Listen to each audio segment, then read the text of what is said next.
Fala pessoal, tudo bem com vocês? Eu me chamo William Lima, sou aqui da Livraria Basileia e aqui comigo hoje está uma das maiores autoridades em Sociologia da Religião e sobre a história das Assembleias de Deus no Brasil. Portanto, se você quiser assistir essa entrevista, continue assistindo esse vídeo e até mais.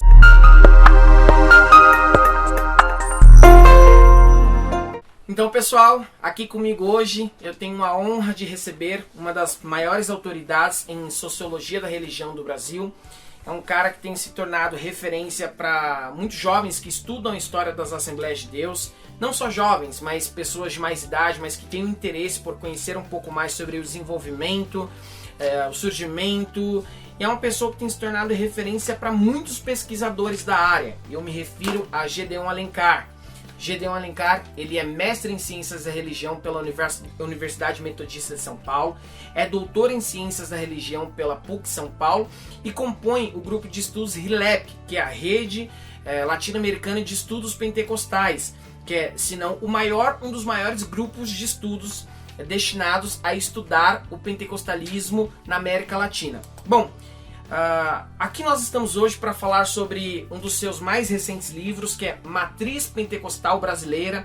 Essa edição publicada pela editora Recriar é a segunda edição, e esse livro aqui vai compor o box Outras Histórias das Assembleias de Deus, composto, como eu já disse em outros vídeos, por 5 livros, escrito por ele, pelo Moab César, pela Marina Correia e pelo Maxwell Fajardo. Então, Gedeon, eu quero agradecer você pela presença, ou melhor, agradecer pela minha presença, porque nós viemos ao seu encontro, né? E não você foi ao nosso encontro. Então, obrigado, Gedeon. Obrigado você. Prazer falar contigo. Legal. Gedeon, a primeira pergunta que eu já tenho aqui para te fazer de cara é: o seu livro, por muitos, ele é considerado um livro de ruptura, né? Ruptura por ele romper com a história oficial, a história tradicional das Assembleias de Deus. Inclusive, quem faz o prefácio do seu livro, que é o Edinho, ele cita isso, né, que um livro instigante é um livro de ruptura, que aqueles que procuram uma história oficial, uma história com mito fundante, não vai encontrar isso aqui, né? Então eu queria entender por que seu livro ele tem essa adjetivação, por que ele ganha essa reputação de que ele é um livro que tem uma ruptura com a história oficial.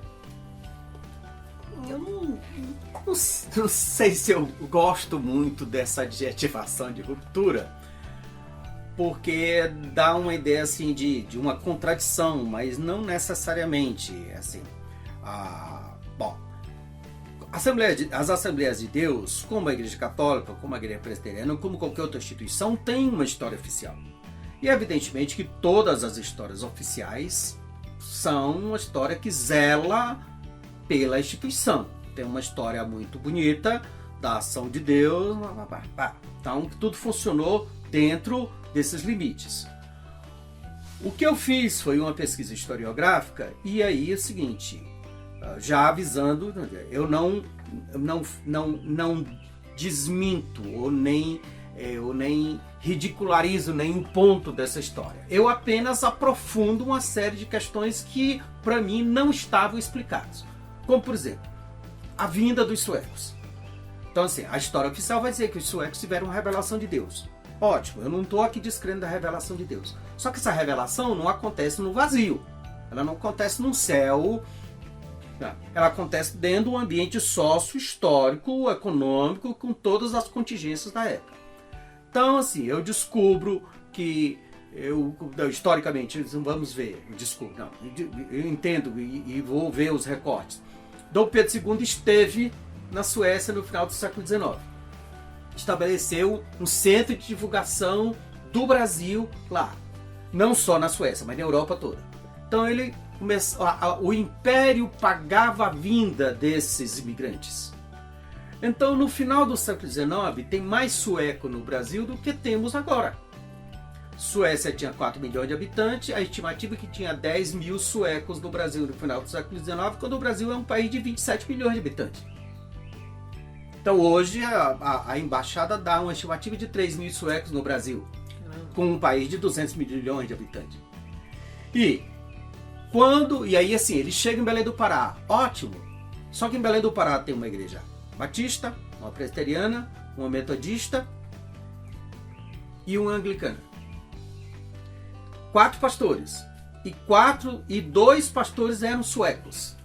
Então, o pastor metodista e o pastor batista eram suecos. E o pastor batista, o Erik Nelson, estudou no mesmo seminário que o Zwingli estudou.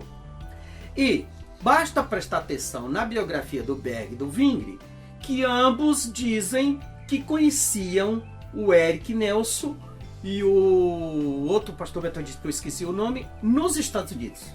Então, eles se conheceram nos Estados Unidos.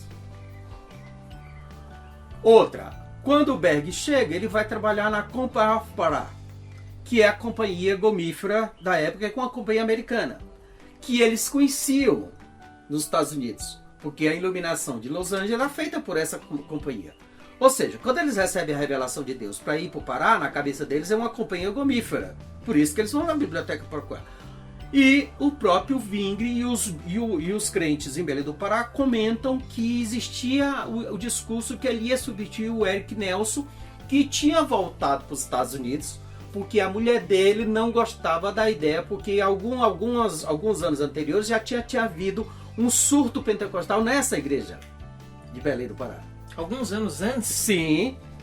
E aí a mulher dele não aceitou, foi embora e ele foi atrás da mulher e não voltou. Ou seja, eles não se falaram a respeito de Belém do Pará? Eles não conversaram sobre essa igreja? E lembrem, Zwingli é um pastor batista. Então, no livro tem inclusive as fotos do escritório brasileiro na Suécia. Então, depois na edição, inclusive, você pode colocar. E tem documentos a respeito disso. Outra, no mestrado eu tinha levantado a hipótese de que Zwingli e Frida foram influenciados por MacPherson. Por quê? Porque pelas datas das viagens, em 22, quando a MacPherson, 22 ou 23? 22, quando ela inaugura a rádio dela e inaugura o grande prédio dela em Los Angeles, o Zwingli e a Frida estão em Los Angeles. Mas era uma hipótese que eu tirei por causa das datas. Depois eu encontro documentos em que Zwingli e Frida agradecem a MacPherson pelo apoio, inclusive financeiro, que eles estão dando no Brasil. Ou seja, eu fui vendo uma série de questões históricas que não fechava. Que vão fechar e que vão... Daí o seguinte, o que eu faço? Eu faço uma historiografia em cima de documentos. E aqui, assim, não é questão de juízo de valor, eu acho que... Não. Você vai encontrando uma série de datas. E, por exemplo, uma outra coisa que eu acho que é original do meu trabalho, quando eu coloco da questão do que eu chamo de getulismo assembleano. Os suecos são de origem batista.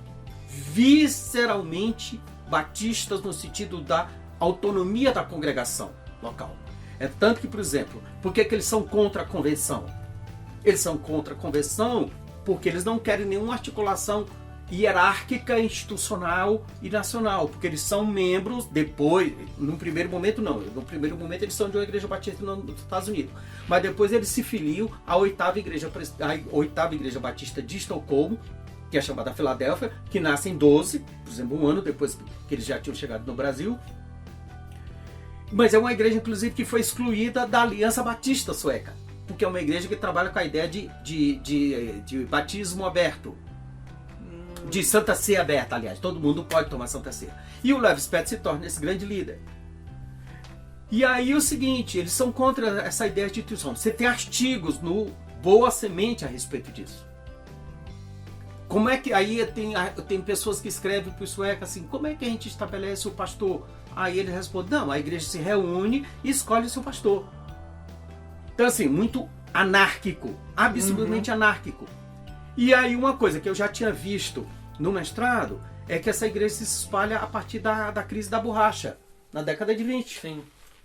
Então ela vai se espalhando, alcança o Brasil inteiro em 20 anos, diferente da batista, da presbiteriana, da metodista, que ela tem uma instituição missionária, um planejamento missionário, uma estratégia de disseminação dessa eclesiologia, dessa igreja.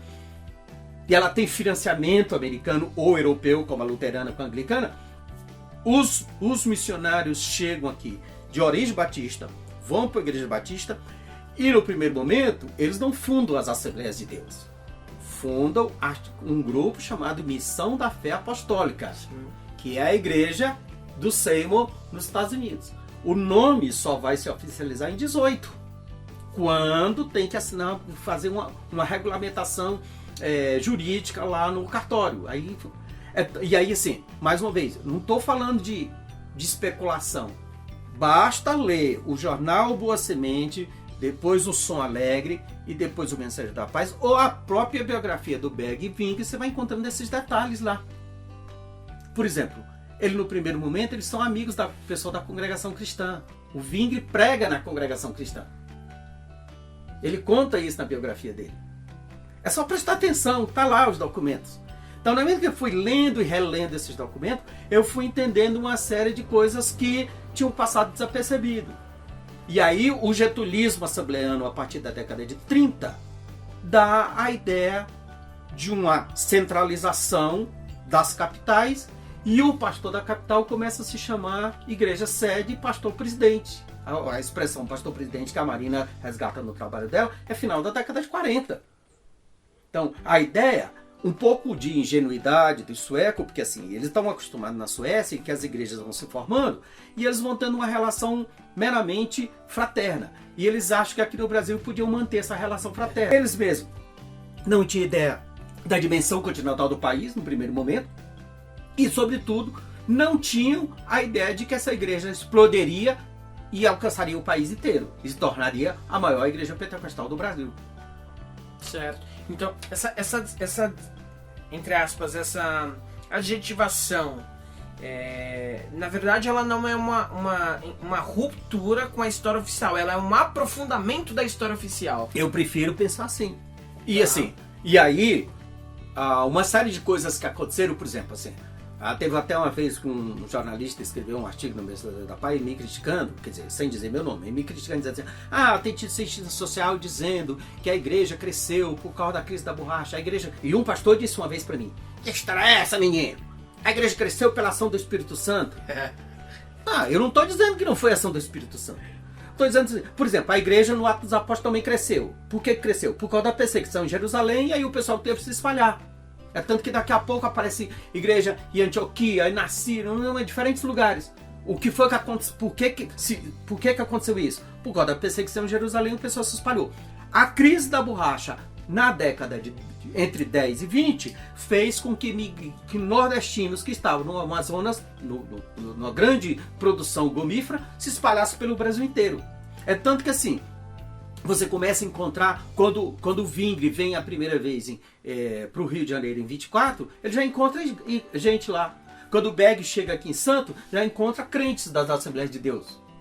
Quem são essas pessoas? Aí, por exemplo, essa igreja... E aí, por exemplo, uma das coisas que eu critico é essa historiografia machista e personalística da Assembleia de Deus, que coloca lá a foto de Daniel Berg e Gunnar Wingre, e aí cada ministério aproveita e coloca a foto dos seus pastores presidentes como para dizer que a igreja depende deles e é em função deles. Isso é mentira. A igreja nunca dependeu de figuras de 2 homens, ou de 4 homens, ou só de homens. Essa é uma igreja de gente anônima, de mulheres e homens anônimos que foram se esparrando pelo Brasil inteiro, levando a mensagem pentecostal e anarquicamente produzindo essa igreja.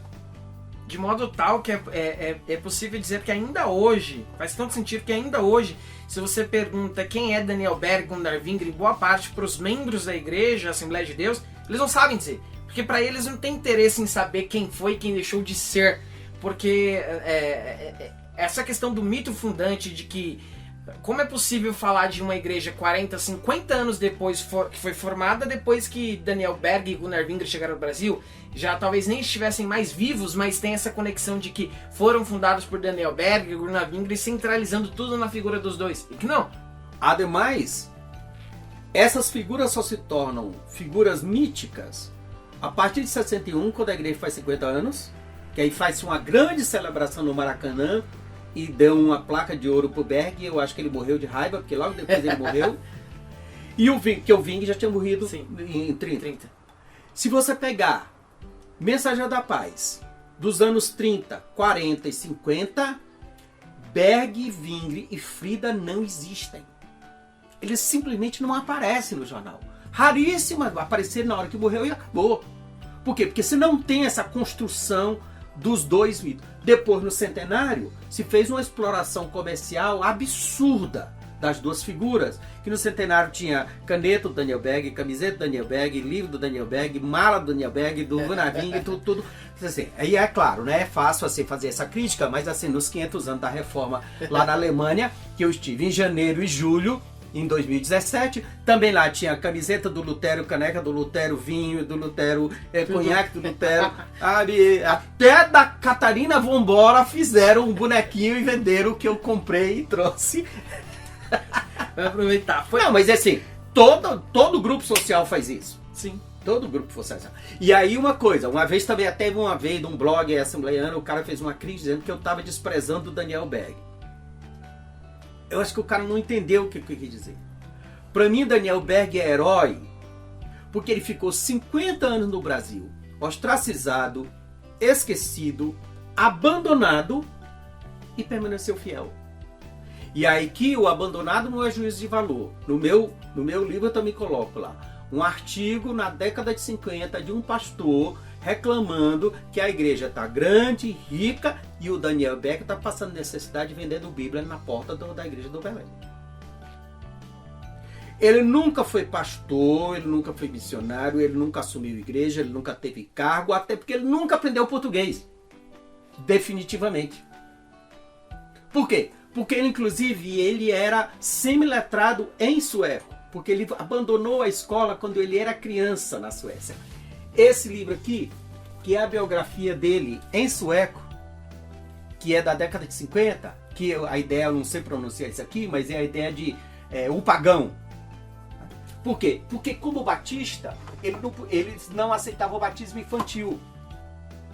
E aí, como criança, ele sofria bullying porque é pagão. Por quê? Nós estamos numa igreja, num país de igreja estatal, igreja luterana batiza criança. Os batistas não batizavam seus filhos. Então ele sofre muito na escola. E ele é um cara forte, ele mesmo diz que quer servir a Deus com o seu esforço físico. Então ele veio com o Vingre, com a história, o livro, as biografias contam. Ele vai trabalhar nessa empresa americana e o Vingre vai ser pastor, porque o Vingre era formado em teologia. E aí a ideia é que é o seguinte, o Vingre aprende português e depois o Vingre ensina para ele. Só que à noite eles iam pro culto, não deu tempo o Vingre ensinar ele. E assim, ele nunca aprendeu português definitivamente. Ele nunca foi de pregar, de escrever, tem uns videozinhos dele dizendo glória a Deus, irmão, aleluia, falando umas palavras assim, chavões em português. Mas muito pouco. E permaneceu fiel até 61, quando a igreja fez 50 anos. Logo depois ele faleceu. Perfeito, perfeito. Então, para vocês que vivem dizendo que o Gedeon ele rompe com a história, na verdade ele aprofunda a história. Gedeon, uma outra pergunta que eu tenho para fazer para ti, você até citou sobre essa questão histórica machista das Assembleias de Deus, uma história que privilegia os homens. De maneira geral, a gente pode dizer que as Assembleias de Deus é uma igreja com perfil de liderança predominantemente masculina.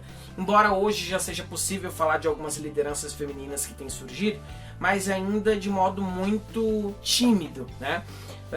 Dito isso, eu quero te fazer a pergunta: qual foi a influência de Frida Vingre para o movimento pentecostal, mas mais especificamente para as Assembleias de Deus? Isso é, se ela teve alguma influência nas Assembleias de Deus. Então, quando eu comecei a pesquisar, que eu comecei a ler o jornal Boa Semente, que é o jornal que começa em 19 até 29, aí eu percebo que quem é diretora do jornal é a Frida. E tem diversas mulheres escrevendo no jornal. Na década de 20, mulher não votava no Brasil. Mulher não votava nos Estados Unidos. E nem na Suécia. Eu falei, quem é essa mulher que na década de 20 está liderando o jornal de uma igreja? E aí, uma vez, assim, tem no livro aí a foto clássica da Convenção de 1930. É lá, 38 homens, 38 pessoas e 2 mulheres. E uma vez uma pessoa falou, mas são só 2 mulheres. Eu falei, peraí, em 1930, quantas mulheres estão na liderança da igreja luterana? Quantas mulheres estão na liderança da igreja presbiteriana? Quantas mulheres estão na liderança da Fiesp, de alguma coisa de empresa? Quantas mulheres estão na liderança no exército ou no governo? Zero. E você tem 2 mulheres ali pousando na foto com os homens. E aí uma vez eu estava falando nisso, aí um pastor, faz muito tempo, eu não tinha todos esses documentos, o pastor levantou e disse assim, você tem o nome dessas mulheres, dessa liderança na década de 20? Eu falei, não tenho. Não, então não é verdade o que você está dizendo. Eu falei, então por que a convenção proibiu? Porque um dos pontos da convenção de 30 é proibir o exercício ministerial das mulheres. Se não existisse mulher no exercício, não precisava a convenção proibir. Depois eu descubro, você tem mulheres solteiras dirigindo igreja na década de 20. E cá entre nós, quem dirige as Assembleias de Deus é Dona Frida.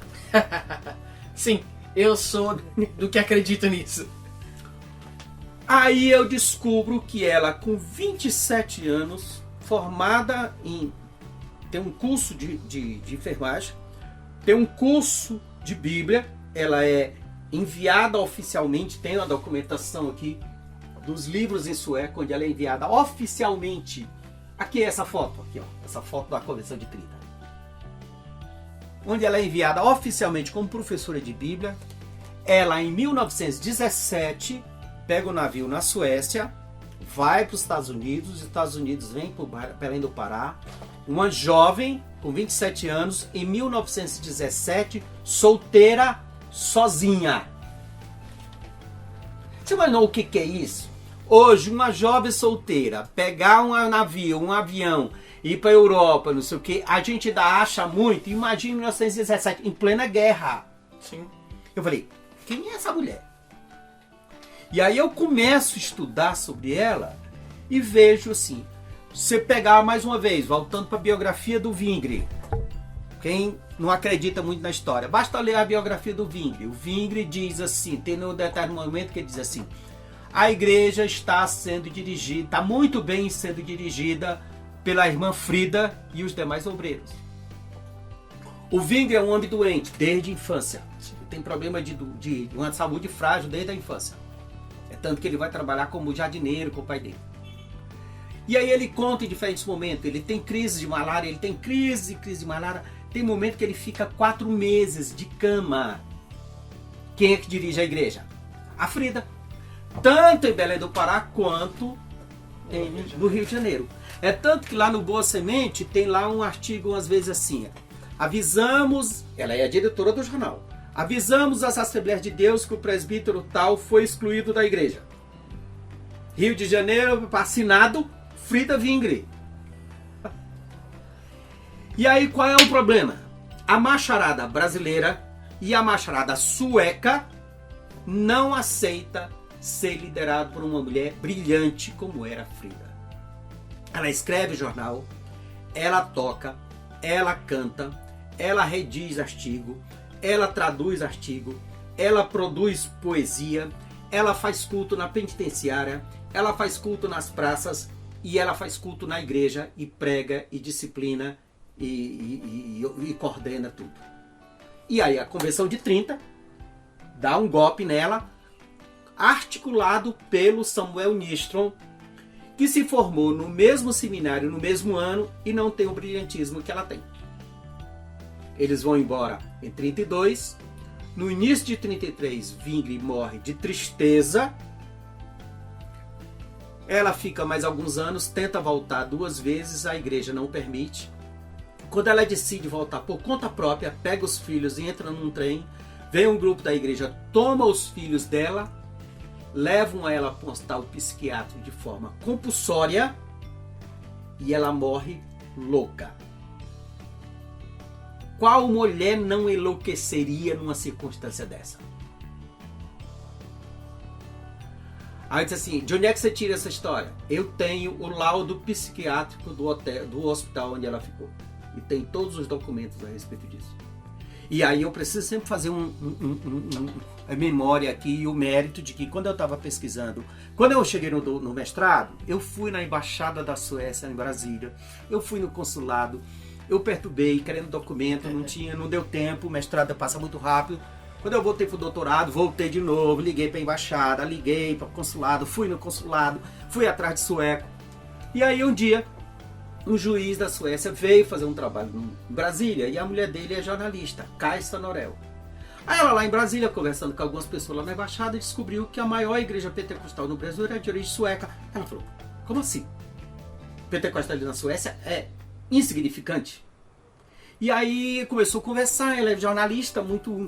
Aí alguém falou, tem um cara aqui que está enchendo o saco da gente, procurando isso, me deram, passaram para ela meu nome e meu número. E ela me ligou, aí ela veio a São Paulo, nós conversamos, eu estava conversando do doutorado. Eu mostrei tudo que eu tinha, os livros, expliquei para ela, ela estava escrevendo um livro.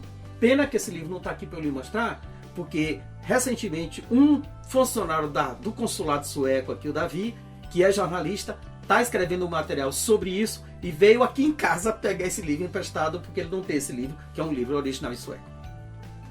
E aí ela voltou para a Suécia, aí ela me passou um e-mail e disse, Gedeon, me manda teu endereço postal que eu vou mandar um material para ti. Cara, ela me mandou 7 DVDs com milhares, e aqui não é força de expressão, com milhares de coisas. Eu quase dei um troço na hora que eu vi esses DVDs. Eu fiz cópia, tem lá todas as cópias do Boa Semente, que ela escaneou lá, e tem diversas cartas que os suecos trocaram, inclusive essa carta que a Frida e o Vingre tocou com a Macpherson. Cartas do Samuel Nistro reclamando da Frida, carta do Levi Spetro. Então todos esses documentos que ela conseguiu com os familiares lá, que ela escaneou para o livro dela, ela mandou cópia para mim. Fora centenas, eu tenho mais de centenas de livros em sueco sobre essa tradição. Pena que em algum momento eu gastei um bom dinheiro na época para traduzir as cartas. Muitas cartas não serviram, cartas não serviram para a minha pesquisa, uma carta muito específica, mas o que serviu está lá na documentação e tudo. Ou seja, eu estou trabalhando com documento histórico, original, que nunca ninguém tinha tido acesso até então. Que legal. Então foi uma influência, assim, eu como havia dito, sou daqueles que acreditam exatamente nisso, que você citou até inclusive que dizem que você fez uma injustiça com a figura do Daniel Berg. Eu não diria você, acho que a história fez isso com ele, né? Porque deram-se uma ênfase mínima para o Daniel Berg. Inclusive acho que em termos de influência, a Frida ela tem mais influência que o próprio Berg. Absolutamente. Muito mais, até porque, como você mesmo citou, o Berg não pregava, não tinha ofícios dentro da igreja em que dava certa exposição, e a Frida já tinha. Então isso dava um certo reconhecimento, né? Para mim ele é herói porque ele ficou 50 anos abandonado e permaneceu fiel. Pronto. Perfeito. Gedeon, terceira e última pergunta é, normalmente se leem a história das Assembleias de Deus em recortes, né? O Maxwell, por exemplo, ele faz essa leitura em 3 momentos, analisando sobre o perfil de lideranças de 3 figuras, né? E você tem outros historiadores, sociólogos que também fazem essa mesma análise. Como que você analisa a história das Assembleias de Deus? De que maneira você conceitua, classifica, enfim? Eu fiz uma periodização para combinar, inclusive, com a conceituação weberiana. Eu trabalhei uma instituição carismática, uma instituição tradicional e uma instituição racional burocrática, que eu chamo de movimento pentecostal, instituição pentecostal e corporação pentecostal. Então, do ponto de vista histórico, é óbvio, é muito mais pedagógico, muito mais fácil de fazer essa periodização. Nessa periodização eu fui fazendo as diferentes mudanças, porque a primeira parte eu já tinha trabalhado um pouco no mestrado, que é onde do nascimento até a instituição, a oficialização da personalidade jurídica em 47, 48, agora não lembro a data, que é quando no final do governo do Getúlio, que todo mundo precisou se organizar, que era uma instituição, que era uma institucionalização não só da Assembleia de Deus, mas do próprio país. Sim. Né? Pelo governo do Getúlio, que nasceu uma série de instituições, a carteira de identidade, carteira de trabalho e tudo, e aí o Getúlio exigiu que todo mundo se oficializasse. Aí é quando a convenção assume personalidade jurídica. Porque, por exemplo, nem precisa ir para 1910 ou 20. Eu lembro, por exemplo, da minha infância, do meu pai, que era pastor assembleano lá no interior do Ceará, o pessoal naqueles interiorzão, aí vinha, o pessoal dava um terreno, aí o pessoal vinha, todo mundo vinha e no mutirão e construía o templo. Quer dizer, quem é que ia exigir licença ambiental, IPTU, não sei o que, na década de 40 no interior do Nordeste? Ou mesmo no interior de São Paulo? Quer dizer, não existia isso. Isso é coisa dos últimos anos. Entre 40 até 88, você tem, teoricamente, uma igreja única, né? Uma instituição única. 88 você teve o Grande Racha, a oficialização do Grande Racha, conquanto esses rachas convencionais, eles vêm desde os primeiros anos, desde as primeiras décadas. Em 88 se oficializa, né?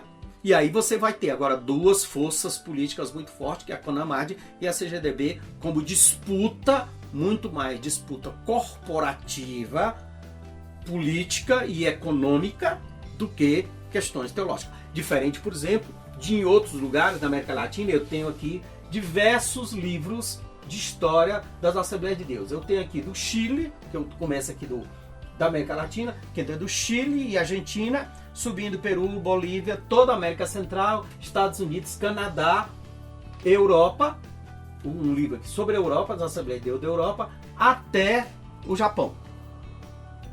Até a história da Assembleia de Deus do Japão.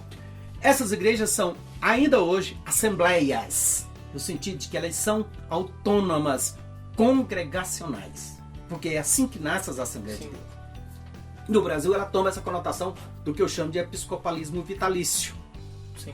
Então, ela se assume com essa figura do pastor presidente, que não existe em outros lugares. Assim. E aí, antes que alguém diga, então, entra lá, porque assim, algumas décadas atrás, ficava difícil, inclusive, fazer essa pesquisa e afirmar. Mas agora basta assim, entra lá no site da Assembleia de Deus da Noruega, da Assembleia de Deus do Canadá, da Assembleia de Deus do Peru, do Chile. Primeiro que não tem a figura do pastor presidente. Não tem essa ideia dessa convenção. Outra coisa, no Brasil a convenção se diz Convenção Geral das Assembleias de Deus, mas não é convenção de igreja, é convenção de pastores. Sim. Então assim, as igrejas oficialmente não tem nenhuma importância as igrejas dentro da convenção. E nem a convenção diz alguma coisa para as igrejas, porque é uma convenção de pastores.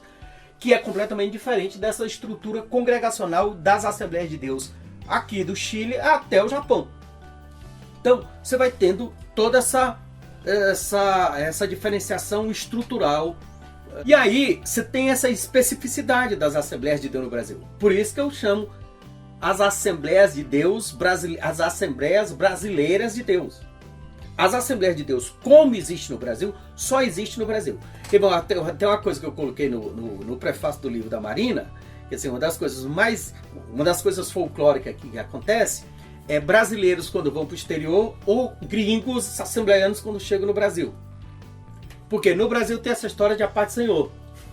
Se você não dá a paz do Senhor, você está em pecado, ou está frio, ou não sei o quê. Mas essa saudação é uma especificidade das Assembleias de Deus no Brasil. É tanto que a congregação cristã tem um equivalente, que é a paz de Deus, que nos outros países não tem. Então, chega gringo aqui, assembleano, e não dá a paz do Senhor. E o pessoal fica todo estranho. Ou assembleano que vai para outros países e chega lá dando paz do Senhor, e o pessoal não sabe o que ele está falando. O pessoal diz boa noite, bom dia, boa tarde. Então assim, você tem algumas especificidades que só as Assembleias de Deus têm. Eu gosto sem nenhuma modéstia, eu gosto muito de um parágrafo que eu fiz de abertura. Eu acho que que vale a pena a gente frisar aqui. As Assembleias de Deus no Brasil são brasileiras.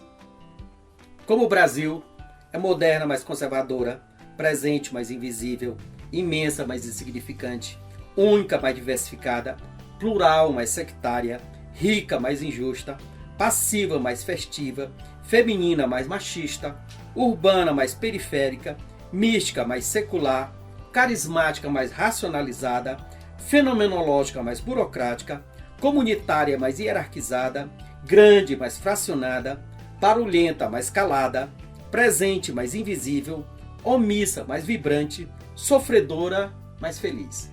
É brasileira. E aí quando eu brinco, assim, a Assembleia de Deus é a cara do Brasil. E é a igreja mais brasileira que existe. Com todos os benefícios e malefícios desse país. Grande, imensa, mas não tem, nunca teve uma padrão. A única padronização que as Assembleias de Deus teve, que não tem mais, eram os hinos da harpa, que todo mundo cantava os hinos da harpa iguais, e as revistas de escola dominical. Hoje, nem isso mais tem. E eu não estou dizendo isso aqui como certo ou errado, que a congregação cristã mantém. Sim. Por quê? Se você mantém as mesmas músicas no mesmo tom, no mesmo estilo, e a congregação mantém até hoje isso, a questão da orquestra, música produz identidade. Sim. Você lembra aquela música quando eu nasci, aquela música quando eu casei, aquela música quando aconteceu o acidente, aquela música do meu casamento, aquela música do meu aniversário. Música produz identidade. E se todo mundo ouve as mesmas músicas do mesmo jeito, por isso que eu brinco entre a homogeneidade da irmandade, da congregação cristã, e o pluralismo assembleiano dos irmãos. A Assembleia de Deus se tornou uma igreja, a maior igreja do Brasil, mas ela é absolutamente diversificada. Um exemplo mais prático. Teve igreja, e tem ainda igreja, que não tinha presbítero, nunca aceitou o nome presbítero, porque presbítero para ela é o próprio pastor. E tinha igreja que aceitava presbítero. Tinha igreja que celebrava Santa Ceia em cálice único, e tinha igreja que celebrava um cálice individualizado. Então assim, você vai tendo essa diversidade. Por quê? Porque os suecos vêm de uma tradição anárquica de que eles não precisam ter esse modelo. Já quando você vai para outros países, mesmo as igrejas sendo autônomas, congregacionais, elas têm uma padronização. Basta ver, por exemplo, os sites. Você vai lá para o site da... Tudo bem, Canadá tem 3 grandes ramos. Mas se você pega o site da Assembleia de Deus do Canadá, o site central dá padronização para o país inteiro. Ou no próprio Estados Unidos. Ou aqui no Chile, que é uma Assembleia de Deus pequeníssima. Ou em outro país da América Latina. Por exemplo, na América Central. Costa Rica, que é pequena. Então assim, você tem um site único e uma igreja única. Mas assim, no Brasil, o que são as Assembleias de Deus? Você tem milhares de Assembleias de Deus, as mais distintas possíveis. Que é a tese do Maxwell, do que ele fala do esgarçamento dos ministérios. Uhum. Então, neste exato momento em que a igreja ela sofre uma institucionalização, até por conta desse processo de regularização que o próprio Getúlio Vargas determinou que todo órgão de imprensa estivesse uma regularização para que pudesse ser identificado quem era o jornal que estava sendo produzido e tal. Quando acontece essa institucionalização, acontece também o fracionamento das assembleias, ou podemos dizer que ela já começa antes? Porque você tem, por exemplo, o Paulo Leivas Macalão, já na ruptura ali com Wingre, ele começa a ir para as igrejas da periferia, né, as igrejas de Madureira, mas só que você não tem uma ruptura ainda institucional, né, que só vai acontecer lá na década de 80, 90 e tudo mais. Mas em termos de poder, administração, ela acontece aí por volta de 30, 40, até para retomar esse fracionamento de um modelo mais carismático, depois você passa para um outro modelo. Tá? Em que momento que isso acontece? Eu diria que não tem um momento específico. Porque, assim, voltando aqui, diferente das igrejas batistas, presbiterianas, metodistas, luteranas ou de outro, ela já vem com o modelo pronto dos Estados Unidos, ela vem com o modelo pronto da Europa. Né? A luterana vem com o modelo e ela continua sendo financiada por essa sede extraordinária, essa sede estrangeira. As Assembleias de Deus e os suecos vêm pela revelação de forma altruísta, eles dois, brilhante, maravilhoso. Eles chegam na igreja batista, são expulsos, fundam a missão da fé apostólica. Essa igreja começa, por exemplo, depois de Belém do Pará, o primeiro grupo é no Ceará, que é a Irmã Maria. A Irmã Maria sai lá de Belém do Pará e vai no Ceará e prega o evangelho. E daqui a pouco a igreja surge. Daqui a pouco começam a surgir igrejas, exatamente por causa da questão da migração, da crise da borracha, O Boris Fausto diz que entre 15 e 20, 200 mil seringueiros saem da região amazônica e se espalham pelo Brasil. Então, essa igreja vai nascendo de forma absolutamente autônoma e anárquica. Aqui, anárquica no sentido técnico da palavra. Então, assim, quem é que tem o controle disso? Ninguém. E os próprios suecos não querem ter esse controle. E aí você pega o seguinte, no jornal Boa Semente, de 28 e 29, você tem uma briga, porque tem alguns brasileiros dizendo que querem formar uma convenção e os suecos escrevendo artigo contra a ideia de uma convenção. Porque eles não querem ter uma organização nacional. Por quê? Porque essa igreja não tem dinheiro, essa igreja não tem editora, essa igreja não tem poder. É uma igreja muito pobre, pequena. E na medida que ela vai se espalhando, ela vai se autonomizando. No Rio de Janeiro você tem uma coisa mais específica, e aí é uma coisa de um jovem que é consagrado também em 30, e aliás um detalhe, Cícero Canudo, Paulo Macalão e todos os demais que foram consagrados nas primeiras décadas, ou 1930, eram solteiros. Ou seja, jovens e solteiros que são consagrados pastores. Depois, os velhos não permitem mais que jovens solteiros sejam consagrados pastor. Mas o próprio Macalão é consagrado, o Cícero Canudo é consagrado solteiro e o Paulo Macalão é consagrado solteiro. No Rio, ele diz que não quer ficar lá em Madureira, ele não quer ficar em São Cristóvão, ele vai para Madureira e vai abrindo congregação. E o Ving não tem nenhuma preocupação de proibir. Porque para ele não tem essa ideia. Ninguém está preocupado com essa história de querer juntar todo mundo para a sede. Até porque não tem esse negócio de vir o dinheiro para a sede. Ou seja, a ênfase é evangelização, a ênfase é escatológica, porque nós estamos vivendo o período das guerras. Sim. Tá? Então assim, Jesus vai... Não é que Jesus está perto de voltar. Jesus vai voltar agora. Cara, basta você ler assim, os jornais, não só os jornais evangélicos, mas os jornais seculares começam a dizer na década de 30. Tem uma figura na Europa, um líder político, que se articulou, que é muito forte, que é grande inimigo dos judeus.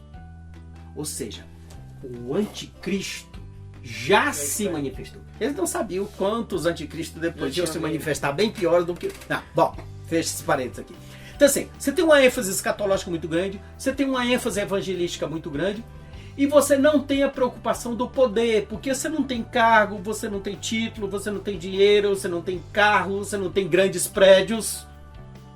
É mais ou menos, mesmo meu pai que começou o ministério dele em 1940, eu lembro hoje, depois de adulto, e meu pai morreu quando eu estava completando 18 anos, eu não tinha, na época que ele faleceu, eu não tinha essa percepção ainda do mundo, das estruturas do poder. Mas assim, eu lembro do meu pai com os demais pastores, fazendo os cultos e indo todo mundo não sei para onde. E era um negócio assim, um pouco romântico e até piegas mesmo do negócio. Porque não tinha... Eles não brigavam, porque não tinha por que brigar. Por que brigar, né?